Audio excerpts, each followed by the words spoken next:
ನಮಸ್ಕಾರ, ನೀವು ನೋಡ್ತಾ ಇದ್ದೀರಿ ನ್ಯೂಸ್ ಫಸ್ಟ್. ನಾನು ಸೋಮಣ್ಣ ಮಾಚಿಮಾಡ. ನಾನು ಜಾಹ್ನವಿ ಕಾರ್ತಿಕ್. ರಾಜ್ಯದ ಪ್ರಮುಖ ಸುದ್ದಿಯನ್ನು ಕ್ವಿಕ್ ಆಗಿ ನೋಡ್ಕೊಂಡು ಬರೋಣ ಶರವೇಗದಲ್ಲಿ.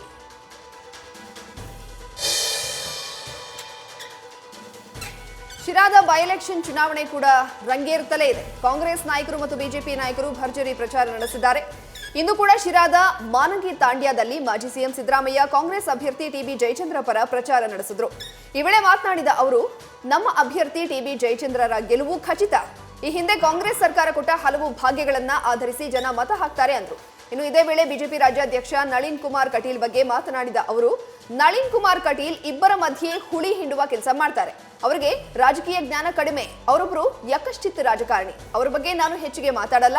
ಅವರು ರಾಜ್ಯಾಧ್ಯಕ್ಷರಾಗಿ ಮತ ಕೇಳಬೇಕಾದ್ರೆ ಅಧಿಕಾರದಲ್ಲಿದ್ದು ಏನ್ ಮಾಡಿದೀವಿ ಅಂತ ಜನರಿಗೆ ಹೇಳಬೇಕು. ಅದನ್ ಬಿಟ್ಟು ಬಂಡೆ ವಿಚಾರ, ಹುಲಿ ವಿಚಾರ ಹೇಳಿದ್ರೆ ಜನಗಳ ಹೊಟ್ಟೆ ತುಂಬುತ್ತಾ ಅಂತ ಕಿಡಿಕಾರಿದ್ರು. ಜಯಚಂದ್ರ ಅವರಿಗೆ ಈ ಸಾರಿ 100ಕ್ಕೆ 100 ಆಶೀರ್ವಾದ ಮಾಡ್ತಾರೆ. ಕಳೆದ ಸಾರಿ ಜಯಚಂದ್ರ ಅವರು ಸ್ವಲ್ಪ ಮತದ ಅಂತರದಲ್ಲಿ ಸೋತರು. ಅದು ಅಪಪ್ರಚಾರ ಮಾಡಿದ್ರು, ಇವ್ರ ಮೇಲೆ, ನಮ್ಮ ಪಕ್ಷದ ಮೇಲೆ ಅಪಪ್ರಚಾರ ಮಾಡಿದರು. ಈ ಸಾರಿ ಜನರಿಗೆ ಅರಿವಾಗಿದೆ. ನಮ್ಮ ಸಾಧನೆಗಳನ್ನೆಲ್ಲ ಇವತ್ತು ನೆನಪು ಮಾಡ್ಕೊತಾ ಇದ್ದಾರೆ. ಅನ್ನಭಾಗ್ಯ ಇರ್ಬೋದು, ಕ್ಷೀರಭಾಗ್ಯ ಇರ್ಬೋದು, ಕೃಷಿ ಭಾಗ್ಯ ಇರ್ಬೋದು, ಶಾದಿ ಭಾಗ್ಯ, ಪಶುಭಾಗ್ಯ, ಭಾಗ್ಯ, ಇಂದಿರಾ ಕ್ಯಾಂಟೀನು, ಇವೆಲ್ಲನೂ ಕೂಡ ಜ್ಞಾಪಕ ಮಾಡ್ಕೊತಾ ಇದ್ದಾರೆ. ಜನ ನಮಗೆ 100ಕ್ಕೆ 100 ವೋಟ್ ಕೊಡ್ತಾರೆ. ಸಿಲಿಕಾನ್ ಸಿಟಿಯಲ್ಲಿ ಎಲ್ಲಿಂದರಲ್ಲೇ ತಲೆ ಎತ್ತುತ್ತಿವೆ ಹೋರ್ಡಿಂಗ್ಸ್. ಯಾವುದೇ ರೀತಿಯ ಅನುಮತಿ ಇಲ್ಲದಿದ್ದರೂ ಸಹ ಅಕ್ರಮವಾಗಿ ಹಲವಾರು ಕಂಪನಿಗಳು ಒಂದೇ ಸ್ಥಳದಲ್ಲಿ 10 ಹೋರ್ಡಿಂಗ್ಸ್ಗಳನ್ನು ಹಾಕಲಾಗ್ತಾ ಇದೆ. ನಗರದ ಹೆಬ್ಬಾಳ ಫ್ಲೈಓವರ್ ತುಂಬ ಅನಧಿಕೃತ ಆಡ್ ಬೋರ್ಡ್ಗಳ ಹಾವಳಿ ಮಾತ್ರ ದಿನದಿಂದ ದಿನಕ್ಕೆ ಹೆಚ್ಚಾಗ್ತಾ ಇದೆ. ಇದರಲ್ಲಿ ಅವಿನಾಶಿ ಆಡ್ಸ್ ಸಂಸ್ಥೆಗೆ ಸೇರಿದ ಜಾಹೀರಾತುಗಳ ಕಾರುಬಾರು ಹೆಚ್ಚಾಗಿದೆ. ಇನ್ನು ಈ ಸಂಸ್ಥೆಯು ಹೈಕೋರ್ಟ್ ಆದೇಶಕ್ಕೆ ಡೋಂಟ್ ಕೇರ್ ಅಂತಿದೆ ಎನ್ನಲಾಗಿದೆ. ಸಾರ್ವಜನಿಕ ಖಾಸಗಿ ಸಹಭಾಗಿತ್ವದ ಮಾದರಿ ಹೆಸರಲ್ಲಿ ಜಾಹೀರಾತುಗಳನ್ನು ಬಿಡಿಎ ಪಿಪಿಪಿ ಹೆಸರಲ್ಲಿ ಅನಧಿಕೃತ ಜಾಹೀರಾತುಗಳು ರಾರಾಜಿಸ್ತಾ ಇವೆ. ಬಿಡಿಎ ಪಿಪಿಪಿ ಮಾಡೆಲ್ನಡಿ ಜಾಹೀರಾತಿಗೆ ಅವಕಾಶವೇ ಇಲ್ಲವಾದರೂ ಅವಿನಾಶಿ ಆಡ್ಸ್ ಕಂಪನಿಯು ತನ್ನ ಪ್ರಭಾವವನ್ನು ಬಳಸಿ ಅಕ್ರಮವಾಗಿ ಅನುಮತಿ ಪಡೆದಿದೆ ಅಂತ ಆರೋಪಿಸಲಾಗಿದೆ. ಇನ್ನು ಕೆ ಮಥಾಯಿ ಅವರು ನೀಡಿದ ದೂರನ್ನು ಆಧರಿಸಿ ಬಿಬಿಎಂಪಿ ಆಯುಕ್ತ ಮಂಜುನಾಥ್ ಪ್ರಸಾದ್ ಅವರು ಕ್ರಮಕ್ಕೂ ಸಹ ಸೂಚಿಸಿದ್ದಾರೆ. ಜಾಹೀರಾತು ವಿಭಾಗದ ಜಂಟಿ ಆಯುಕ್ತ ವೆಂಕಟೇಶ್ ಅವರಿಗೆ ವಾರದ ಒಳಗೆ ಹೆಬ್ಬಾಳ ಫ್ಲೈಓವರ್ ಬಳಿಯ ಎಲ್ಲ ಅನಧಿಕೃತ ಜಾಹೀರಾತುಗಳನ್ನು ತೆರವುಗೊಳಿಸುವಂತೆ ಸೂಚಿಸಿದ್ದಾರೆ. ಜೊತೆಗೆ ಹೈಕೋರ್ಟ್ ಆದೇಶವನ್ನ ಧಿಕ್ಕರಿಸಿರೋದ್ರಿಂದ ನ್ಯಾಯಾಂಗ ನಿಂದನೆ ಪ್ರಕರಣವನ್ನು ದಾಖಲಿಸಲಾಗಿದೆ ಅಂತಲೂ ಅವರು ತಿಳಿಸಿದ್ದಾರೆ. ಕೆಲವು ಕಡೆ ಫ್ಲೆಕ್ಸ್ಗಳನ್ನು ಹಾಕಿದ್ರು. ಅದರ ಮೇಲೆ ಹೈಕೋರ್ಟಿಂದ ಆದೇಶ ಬರೋಕ್ಕಿಂತ ಮೊದಲೇ ನಾವು ಎಲ್ಲ ತೆಗೆದುಹಾಕಿ FIRಗಳನ್ನು ಲಾಂಚ್ ಮಾಡಿದ್ವಿ. ಸೊ ಅದನ್ನು ನಂತರ ಹೈಕೋರ್ಟ್ ಆದೇಶನೂ ಆಯಿತು. ಹೈಕೋರ್ಟ್ ಆದೇಶದ ಪ್ರಕಾರ ಅದು ಆರೋಗ್ಯ ಇಲಾಖೆಯಿಂದ ಅದಕ್ಕೆ ಅನುಮತಿ ಕೊಟ್ಟಿದ್ದರು. ಆರೋಗ್ಯ ಇಲಾಖೆಯಿಂದ ಹೈಕೋರ್ಟ್ ಆದೇಶದ ಪ್ರಕಾರ 18 ಲಕ್ಷ ರೂಪಾಯಿ ಟ್ಯಾಕ್ಸನ್ನು ನಮಗೆ ಕಟ್ಟೋದಕ್ಕೆ ನಾವು ಅವರಿಗೆ ಹೈಕೋರ್ಟ್ ಆದೇಶದ ಪ್ರಕಾರ ಅವರಿಗೆ ಸೂಚನೆಯನ್ನು ಸಹ ನೀಡಿದ್ದೀವಿ. ಎರಡನೇದು, ಕೆಲವು ಕಡೆ ಏನು ಇಲೀಗಲ್ಲಾಗಿ ಕೊಟ್ಟಿದ್ದಾರೆ. ಇಲ್ಲಿ ಈ ಆಫೀಸಿಂದನೇ ಕೆಲವು ಕಡೆ ಪರ್ಮಿಷನ್ ಕೊಟ್ಟಿರೋದು ನನ್ನ ಗಮನಕ್ಕೆ ಬಂದಿದೆ. ಆ ಎಲ್ಲ ಕಡತಗಳನ್ನು ಇದು ಸಬ್ಮಿಟ್ ಮಾಡೋದಕ್ಕೆ ನಮ್ಮ ಜಾಯಿಂಟ್ ಕಮಿಷನರ್ ಯಾರು ಅಡ್ವರ್ಟೈಸ್ಮೆಂಟ್ ಇದ್ದಾರೆ ಅವರಿಗೆ ಸೂಚನೆಯನ್ನು ಕೊಟ್ಟಿದ್ದೇನೆ. ಅವಹೇಳನಕಾರಿ ಪೋಸ್ಟ್ ಹಾಕಿ ಡಿಜಿಹಳ್ಳಿ ಕೆಜಿಹಳ್ಳಿ ಗಲಭೆಗೆ ಕಾರಣನಾಗಿದ್ದ ಆರೋಪಿ ನವೀನ್ಗೆ ಹೈಕೋರ್ಟ್ ಏಕಸದಸ್ಯ ಪೀಠ ಕೊನೆಗೂ ಜಾಮೀನನ್ನು ನೀಡಿದೆ. ಪುಲಿಕೇಶಿ ನಗರದ ಶಾಸಕ ಅಖಂಡ ಶ್ರೀನಿವಾಸ ಮೂರ್ತಿ ಅವರ ಸಹೋದರ ಸಂಬಂಧಿ ಆರೋಪಿ ನವೀನ್ ಅವಹೇಳನಕಾರಿ ಪೋಸ್ಟ್ ಅನ್ನು ಸ್ವತಃ ತಾನೇ ಫಾರ್ವರ್ಡ್ ಮಾಡಿ ಡಿಲೀಟ್ ಮಾಡಿದ್ದಾಗಿ ಒಪ್ಪಿಕೊಂಡಿದ್ದ. ಹೀಗಾಗಿ ನವೀನ್ ವಿರುದ್ಧ ಸೆಕ್ಷನ್ 153A ಹಾಗೂ 295A ಅಡಿಯಲ್ಲಿ ಪ್ರಕರಣ ದಾಖಲಾಗಿತ್ತು. ಹಾಗೆ ಆಕ್ಷೇಪಾರ್ಹ ಪೋಸ್ಟ್ ಹಾಕಿದ್ದ ಕಾರಣಕ್ಕೆ ಮಾಹಿತಿ ತಂತ್ರಜ್ಞಾನ ಕಾಯ್ದೆಯ ಸೆಕ್ಷನ್ 67 ಅಡಿಯಲ್ಲೂ ಪ್ರಕರಣ ದಾಖಲಾಗಿತ್ತು. ಪ್ರಕರಣದ ಸಂಪೂರ್ಣ ವಿಚಾರಣೆ ನಡೆಸಿದ ಹೈಕೋರ್ಟ್ ಆರೋಪಿಯ ಜೀವಕ್ಕೆ ಅಪಾಯವಿದೆ ಅನ್ನೋ ಕಾರಣಕ್ಕೆ ಜಾಮೀನು ನೀಡದೇ ಇದ್ದರೆ ತಪ್ಪಾಗುತ್ತೆ, ಆತನ ಮೂಲಭೂತ ಹಕ್ಕುಗಳನ್ನು ಕಸಿದುಕೊಂಡಂತೆ ಆಗುತ್ತದೆ ಎಂದು ತಿಳಿಸಿದಂತಹ ಹೈಕೋರ್ಟ್ ಏಕಸದಸ್ಯ ಪೀಠ BA ಪಾಟೀಲ್ರಿಂದ ಇಂದು ನವೀನಿಗೆ ಜಾಮೀನು ಸಿಕ್ಕಿದೆ. ಸ್ಯಾಂಡಲ್ವುಡ್ ಡ್ರಗ್ ಲಿಂಕ್ ಆರೋಪ ಪ್ರಕರಣದಲ್ಲಿ ನಟಿ ಸಂಜನಾ ಜಾಮೀನು ಅರ್ಜಿ ವಿಚಾರಣೆಯನ್ನ ಹೈಕೋರ್ಟ್ ಅಕ್ಟೋಬರ್ 24ಕ್ಕೆ ಮುಂದೂಡಿದೆ. ನ್ಯಾಯಮೂರ್ತಿ ಶ್ರೀನಿವಾಸ್ ಹರೀಶ್ ಕುಮಾರ್ ಅವರ ಪೀಠ ನಡೆಸಿದ ಇವತ್ತಿನ ಅರ್ಜಿ ವಿಚಾರಣೆಯಲ್ಲಿ ಸಂಜನಾ ಪರ ವಕೀಲ ಹಶ್ಮತ್ ಪಾಷಾ ವಾದ ಮಂಡನೆ ಮಾಡಿದರು.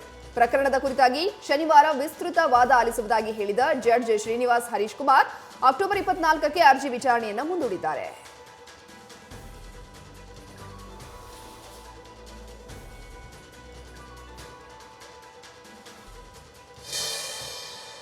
ಸ್ಯಾಂಡಲ್ವುಡ್ ಡ್ರಗ್ ಲಿಂಕ್ ಆರೋಪ ಪ್ರಕರಣದಲ್ಲಿ ಬಂಧನಕ್ಕೆ ಒಳಗಾಗಿರುವ ಆರೋಪಿ ರಾಹುಲ್ ಜಾಮೀನು ಅರ್ಜಿ ವಿಚಾರಣೆಯನ್ನ ಹೈಕೋರ್ಟ್ ಮುಂದೂಡಿದೆ.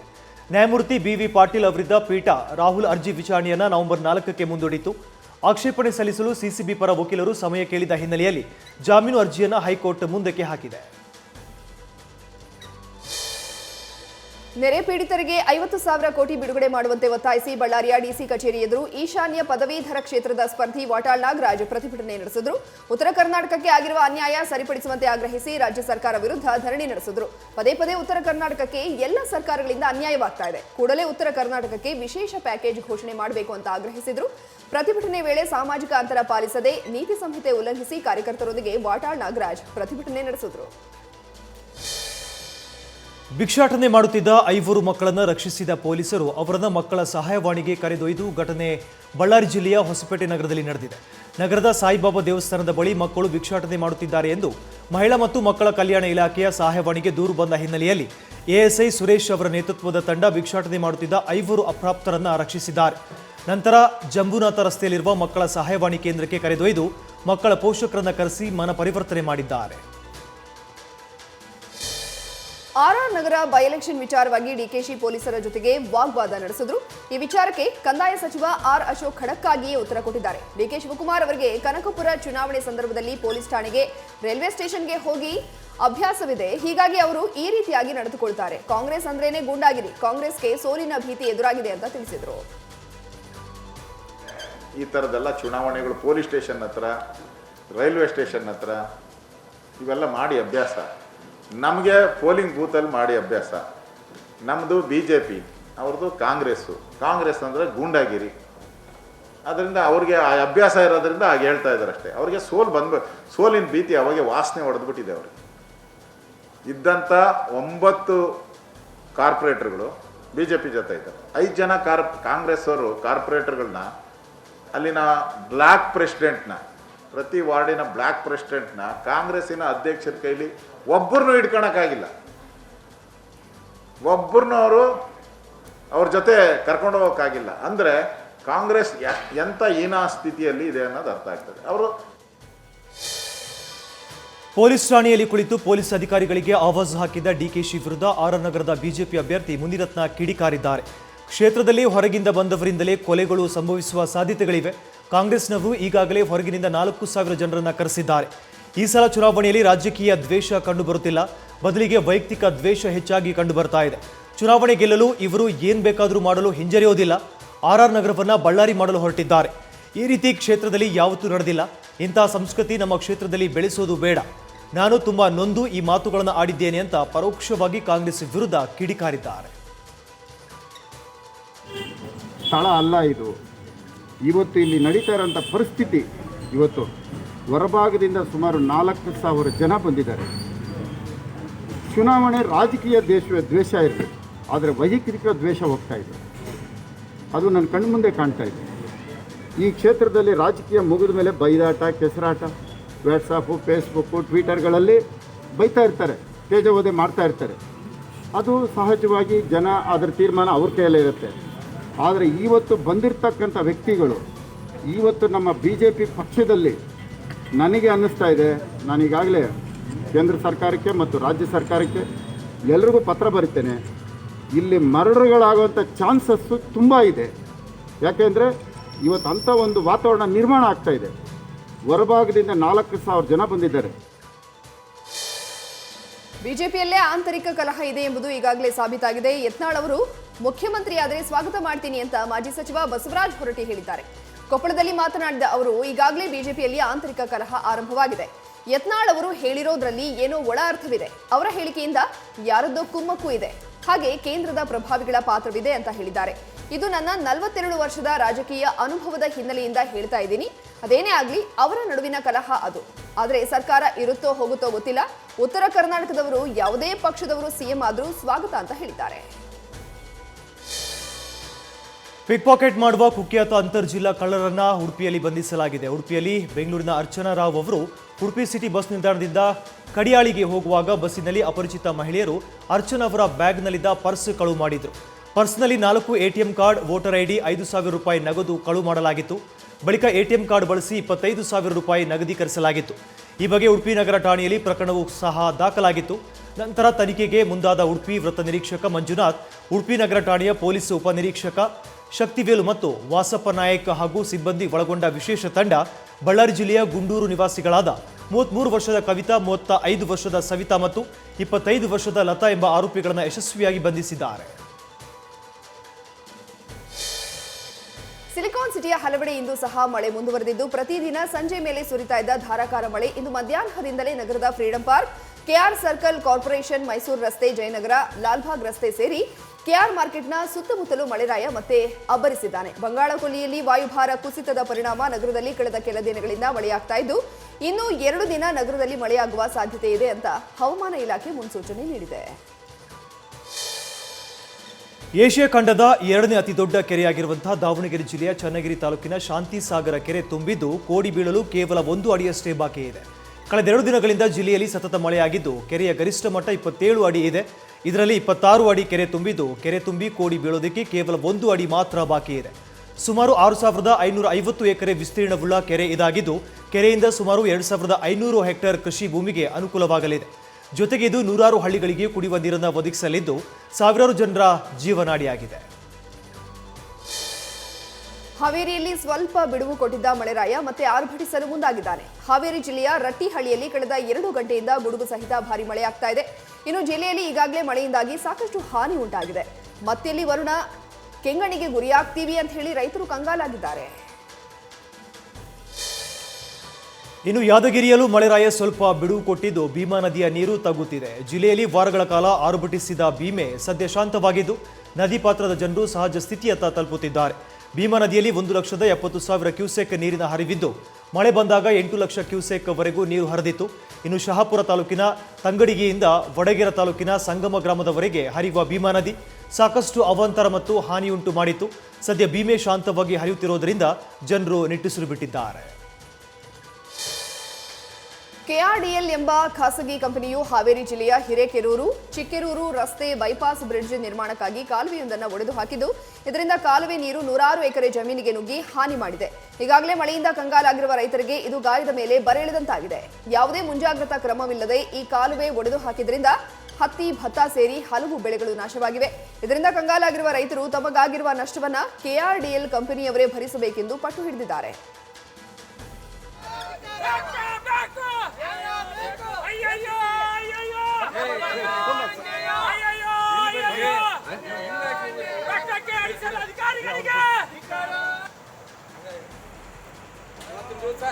ಆ ಚಿಕ್ಕೇರೂರಿನಲ್ಲಿ ಅಧಿಕಾರಿಗಳು ಈ ಕೂಡಲೇ ಗಮನ ಹರಿಸಬೇಕು. ಆದ್ರೆ ಕೆಆರ್ಡಿಸಿ ಇಲ್ಲಿವರೆಗೆ ಯಾವುದೇ ರೀತಿ ಯಾವ ಇಂಜಿನಿಯರ್ ಆಗಲಿ ಯಾವ ಅಧಿಕಾರಿಗಳು ಇನ್ನಾದ್ರೂ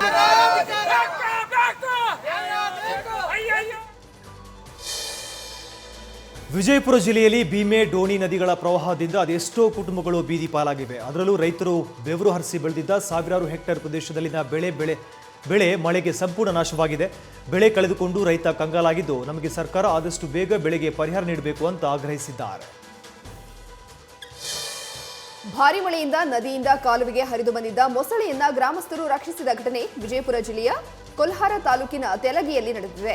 ಬಟ್ಟೆ ತೊಳೆಯಲು ಕಾಲುವೆಗೆ ಮಹಿಳೆಯರು ತೆರಳಿದ್ದ ವೇಳೆ ಮೊಸಳೆ ಕಾಣಿಸಿಕೊಂಡಿದೆ. ಕೂಡಲೇ ಸ್ಥಳೀಯರು ಹಗ್ಗದ ಸಹಾಯದಿಂದ ಮೊಸಳೆಯನ್ನ ಸೆರೆ ಹಿಡಿದು ಕಾಲುವೆಯಿಂದ ಹೊರತೆಗೆದರು. ಬಳಿಕ ಸ್ಥಳಕ್ಕೆ ಬಂದ ಅರಣ್ಯಾಧಿಕಾರಿಗಳು ಮೊಸಳೆಯನ್ನ ತೆಗೆದುಕೊಂಡು ಹೋಗಿ ಆಲಮಟ್ಟಿ ಹಿನ್ನೀರಿನಲ್ಲಿ ಬಿಟ್ಟಿದ್ದಾರೆ.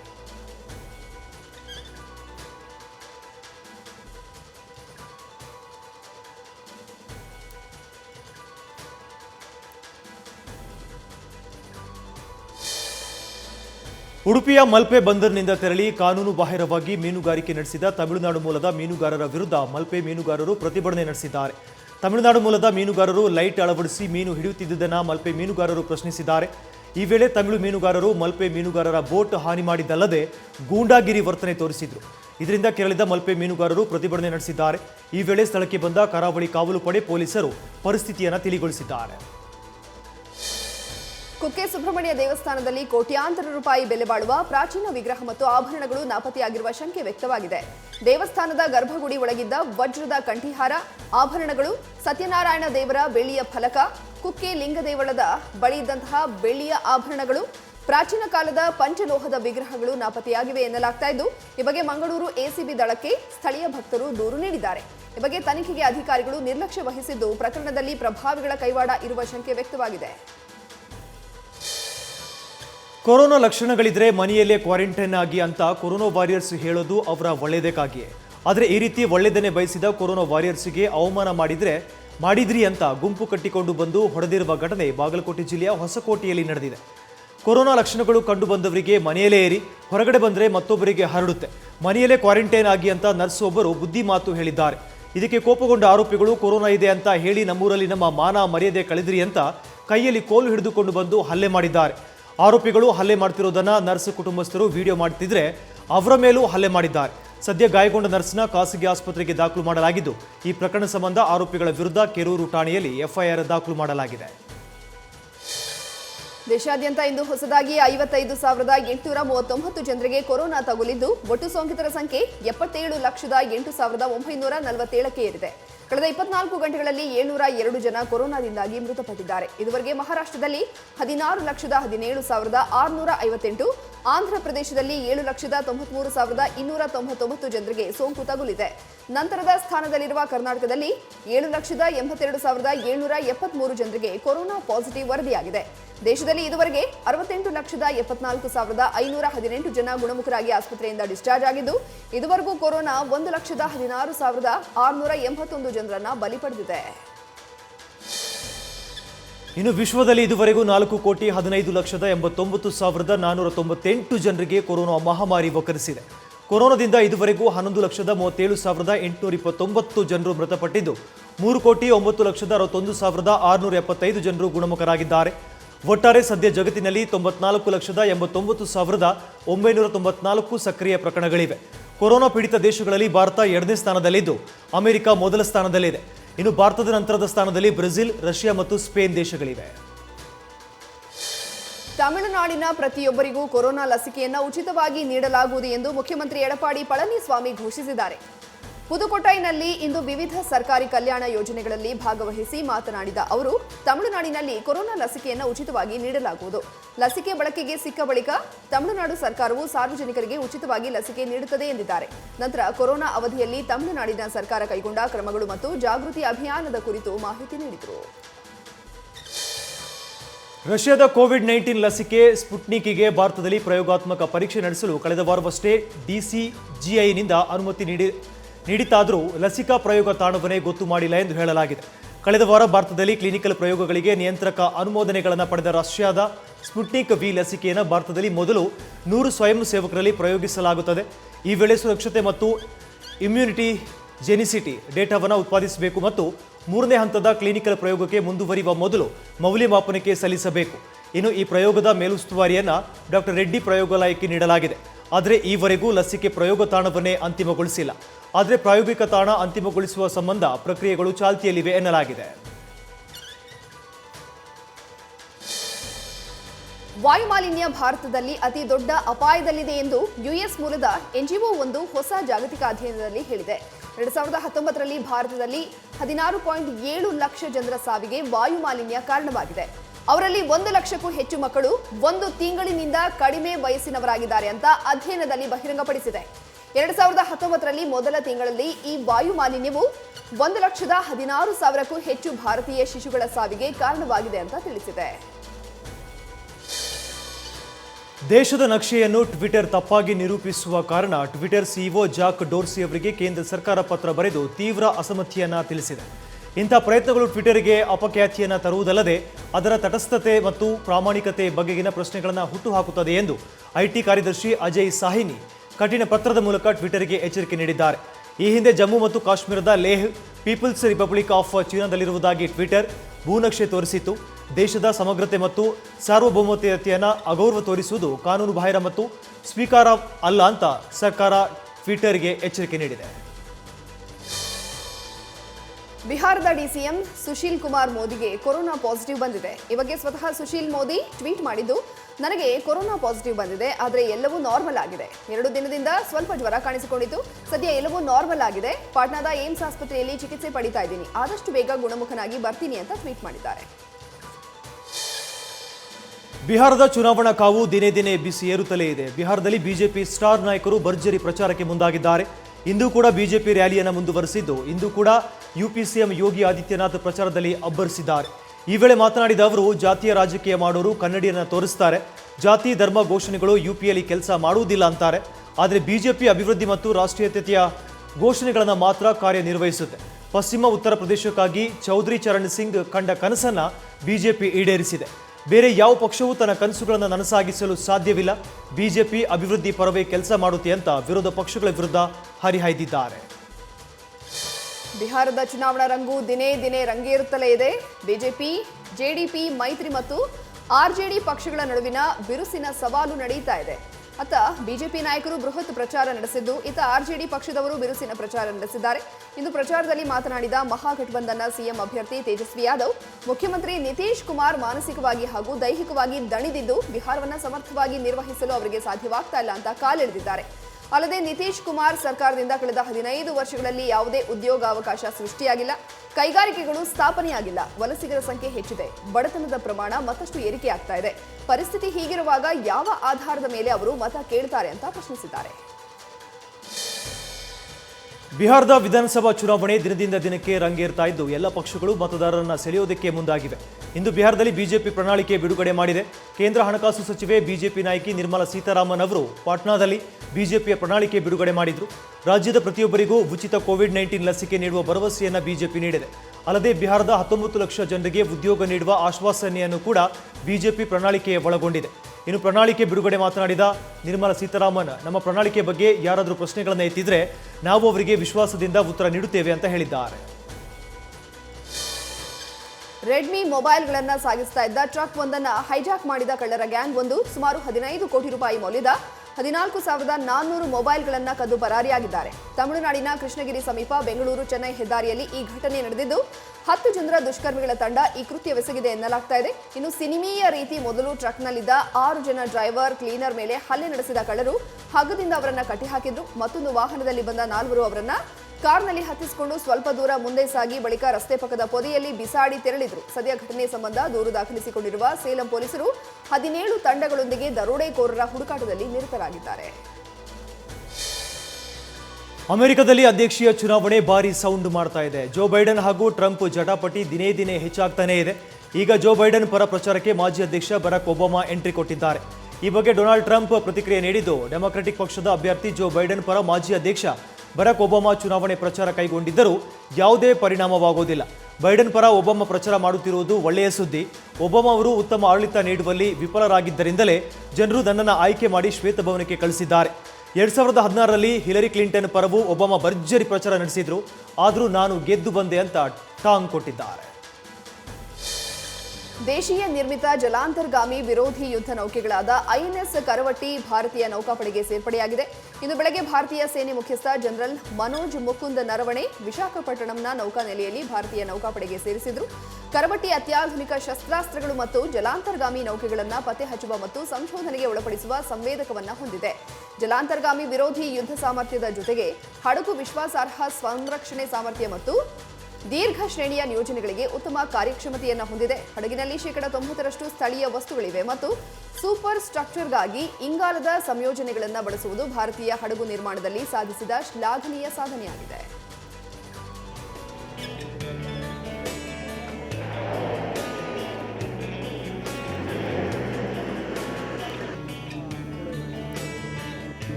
ಯುದ್ಧ ಟ್ಯಾಂಕರ್ಗಳನ್ನು ಹೊಡೆದುರುಳಿಸಬಲ್ಲ ಶಕ್ತಿಶಾಲಿ ಕ್ಷಿಪಣಿ ನಾಗ್ ಮಿಸೈಲ್ಸ್ನ ಅಂತಿಮ ಪರೀಕ್ಷೆ ಯಶಸ್ವಿಯಾಗಿದ್ದು, ಕ್ಷಿಪಣಿಯು ಸೇನಾ ಬಳಕೆಗೆ ಸರ್ವಸನ್ನದ್ಧವಾಗಿದೆ. ದೇಶೀಯ ಕ್ಷಿಪಣಿಗಳನ್ನು ಸತತವಾಗಿ ಯಶಸ್ವಿ ಪರೀಕ್ಷೆ ನಡೆಸುತ್ತಿರುವ ಭಾರತ ತನ್ನ ಶತ್ರು ರಾಷ್ಟ್ರಗಳಿಗೆ ಭಯ ಹುಟ್ಟಿಸುತ್ತಿದೆ. ಡಿಆರ್ಡಿಒ ಮೂಲಗಳ ಪ್ರಕಾರ ಇಂದು ಬೆಳಿಗ್ಗೆ 6:45ಕ್ಕೆ ರಾಜಸ್ಥಾನದ ಪೋಖ್ರಾನ್ನ ಫೀಲ್ಡ್ ಫೈರಿಂಗ್ ಶ್ರೇಣಿಗಳಲ್ಲಿ ಯಶಸ್ವಿಯಾಗಿ ಪರೀಕ್ಷೆ ನಡೆಸಲಾಗಿದ್ದು, ಕ್ಷಿಪಣಿಯು ನಿರ್ದೇಶಿತ ಗುರಿಯನ್ನು ಯಶಸ್ವಿಯಾಗಿ ಮತ್ತು ನಿಖರವಾಗಿ ತಲುಪಿದೆ ಎಂಬ ಮಾಹಿತಿ ಸಿಕ್ಕಿದೆ. ಇನ್ನು ಡಿಆರ್ಡಿಒ ಅಭಿವೃದ್ಧಿಪಡಿಸುತ್ತಿರುವ ಟ್ಯಾಂಕ್ ನಿರೋಧಕ ಗುರಿ ನಿರ್ದೇಶಿತ ನಾಗ್ ಕ್ಷಿಪಣಿ ಸಂಪೂರ್ಣ ದೇಶೀಯವಾಗಿ ನಿರ್ಮಿಸಲಾಗಿದ್ದು, ಎಲ್ಲ ಹವಾಮಾನಗಳಲ್ಲೂ ಕಾರ್ಯಾಚರಿಸುತ್ತೆ. ಹಾಗೆ ಕ್ಷಿಪಣಿಯ ಅಂತಿಮ ಹಂತದ ಪರೀಕ್ಷೆ ಯಶಸ್ವಿಯಾಗಿರುವ ಬಗ್ಗೆ ಪ್ರಧಾನಮಂತ್ರಿ ನರೇಂದ್ರ ಮೋದಿ ಮತ್ತು ರಕ್ಷಣಾ ಸಚಿವ ರಾಜನಾಥ್ ಸಿಂಗ್ ಅಪಾರ ಸಂತಸ ವ್ಯಕ್ತಪಡಿಸಿದ್ದಾರೆ.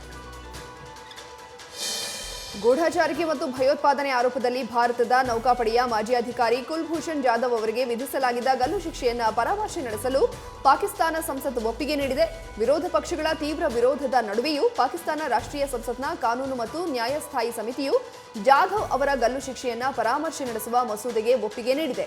ಈ ಮಸೂದೆಯನ್ನು ಅಂತಾರಾಷ್ಟ್ರೀಯ ನ್ಯಾಯಾಲಯದ ನಿರ್ದೇಶನಗಳಿಗೆ ಅನುಸಾರ ಜಾರಿಗೆ ತರಲಾಗಿದೆ ಅಂತ ಕಾನೂನು ಮತ್ತು ನ್ಯಾಯಾಂಗ ಸಚಿವ ಫಾರೋಗ್ ನಸೀಂ ಅಂತಾರಾಷ್ಟ್ರೀಯ ನ್ಯಾಯಾಲಯ ಸುಗ್ರೀವಾಜ್ಞೆ ಮಸೂದೆಯನ್ನ ಸಮರ್ಥಿಸಿಕೊಂಡಿದ್ರು. ಉತ್ತರ ಕಾಶ್ಮೀರದ ಸೇಬು ಪಟ್ಟಣವಾದ ಸೋಪೋರ್ನಲ್ಲಿ ಭದ್ರತಾ ಪಡೆಗಳು ಇಂದು ನಡೆಸಿದ ತೀವ್ರ ಶೋಧ ಕಾರ್ಯಾಚರಣೆ ವೇಳೆ ಇಬ್ಬರು ಅಲ್ ಬದರ್ ಉಗ್ರರು ಶರಣಾಗಿದ್ದಾರೆ ಎಂದು ಸೇನೆಯ ಅಧಿಕೃತ ಮೂಲಗಳು ತಿಳಿಸಿವೆ. ಉಗ್ರರು ಅಡಗಿರುವ ನಿರ್ದಿಷ್ಟ ಮಾಹಿತಿ ಆಧರಿಸಿ ರಾಷ್ಟ್ರೀಯ ರೈಫಲ್ಸ್ ಜಮ್ಮು ಕಾಶ್ಮೀರ ವಿಶೇಷ ಕಾರ್ಯಾಚರಣೆ ತಂಡ ಮತ್ತು ಸಿಆರ್ಪಿಎಫ್ ಜಂಟಿಯಾಗಿ ಸೋಪೋರ್ನ ತುಜ್ಜರ್ ಶರೀಫ್ನಲ್ಲಿ ಇಂದು ಬೆಳಗ್ಗೆ ತೀವ್ರ ಶೋಧ ಕಾರ್ಯಾಚರಣೆ ಆರಂಭಿಸಿದ್ವು. ಭದ್ರತಾ ಪಡೆಗಳು ಇಡೀ ಪ್ರದೇಶವನ್ನು ಸುತ್ತುವರೆದು ಮನೆ ಮನೆಯಲ್ಲಿ ಶೋಧ ನಡೆಸಿದ್ರು. ಈ ವೇಳೆ ಅಲ್ ಬದರ್ನ ಇಬ್ಬರು ಉಗ್ರರ ಕುಟುಂಬದವರು ಶರಣಾಗುವಂತೆ ಅವರ ಮನವೊಲಿಸಿದ್ದಾರೆ. ತೆಲುಗಿನ ಸ್ಟಾರ್ ನಟ ರಾಜಶೇಖರ್ ಆರೋಗ್ಯ ಸ್ಥಿತಿ ಗಂಭೀರವಾಗಿದೆ. ಅಕ್ಟೋಬರ್ 17ರಂದು ಕೊರೋನಾದಿಂದ ಹೈದರಾಬಾದ್ನ ಖಾಸಗಿ ಆಸ್ಪತ್ರೆಯಲ್ಲಿ ಚಿಕಿತ್ಸೆ ಪಡೆಯುತ್ತಿರುವ ರಾಜಶೇಖರ್ಗೆ ವೆಂಟಿಲೇಟರ್ ಸಹಾಯದಿಂದ ಐಸಿಯುನಲ್ಲಿ ಚಿಕಿತ್ಸೆ ಕೊಡಲಾಗ್ತಾ ಇದೆ ಎನ್ನಲಾಗಿದೆ. ಈ ಬಗ್ಗೆ ಅವರ ಪುತ್ರಿ ಶಿವಾತ್ಮಿಕಾ ಸೋಷಿಯಲ್ ಮೀಡಿಯಾದಲ್ಲಿ ಮಾಹಿತಿ ನೀಡಿದ್ದು, ಅಪ್ಪ ಕೊರೋನಾ ಜೊತೆಗೆ ಕಠಿಣವಾದ ಹೋರಾಟದಲ್ಲಿ ನಿರತರಾಗಿದ್ದಾರೆ. ದಯವಿಟ್ಟು ನೀವುಗಳು ಅವರ ಆರೋಗ್ಯ ಚೇತರಿಕೆಗಾಗಿ ಪ್ರಾರ್ಥಿಸಿ. ನಿಮ್ಮ ಪ್ರೀತಿ ಮತ್ತು ಆಶೀರ್ವಾದವೇ ನಮ್ಮನ್ನ ಗಟ್ಟಿಗೊಳಿಸಬಲ್ಲದು ಅಂತ ರಾಜಶೇಖರ್ ಪುತ್ರಿ ಟ್ವೀಟ್ ಮಾಡಿದ್ದಾರೆ.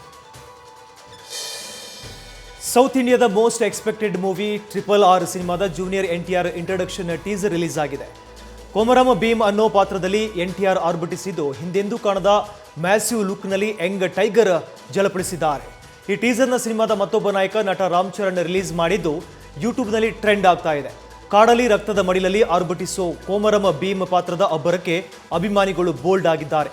ಟೀಸರ್ ಬಿಡುಗಡೆಯಾದ 2 ಗಂಟೆಯಲ್ಲೇ 2.5 ಮಿಲಿಯನ್ಗೂ ಹೆಚ್ಚು ವೀಕ್ಷಣೆ ಕಂಡಿದ್ದು ದಾಖಲೆ ಬರೆದಿದೆ.